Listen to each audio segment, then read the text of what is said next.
Emberheart, Book 1. The Fire That Waited Prologue. The Girl Who Burned. They said the firestorm should have killed her. 12 years old, caught in the desert winds that twisted like dragons. Whole caravan swallowed. Whole but Kael walked out, barefoot and breathing. Not a single burn on her skin. Only her eyes had changed. They glowed faintly like coals waiting to catch. Chapter 1. Ashkara. The city of Ashkara was a place of sun and stone.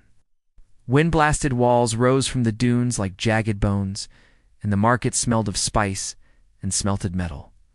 People moved quickly there, quietly, especially when she passed by. Kael pulled her hood low as she walked past the traders. She could still hear the whispers, even under the bustle of the crowd. The fire girl. Keep your children close. She kept walking.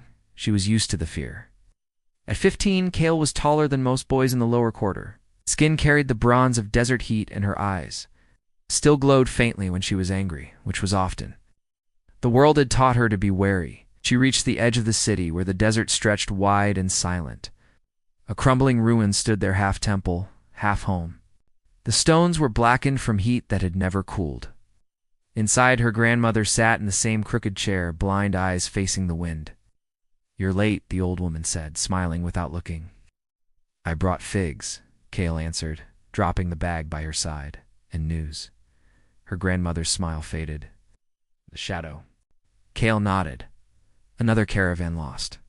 No survivors. They say the sun didn't rise there, just faded."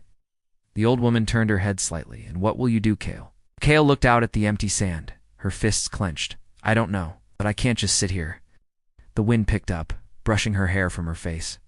Her grandmother reached for her hand and pressed something into it. A shard of obsidian, worn smooth. "Then maybe it's time," she whispered. Kael looked down at it, feeling something stir beneath her skin. "Time for what?" The old woman smiled again. "For the fire to stop waiting."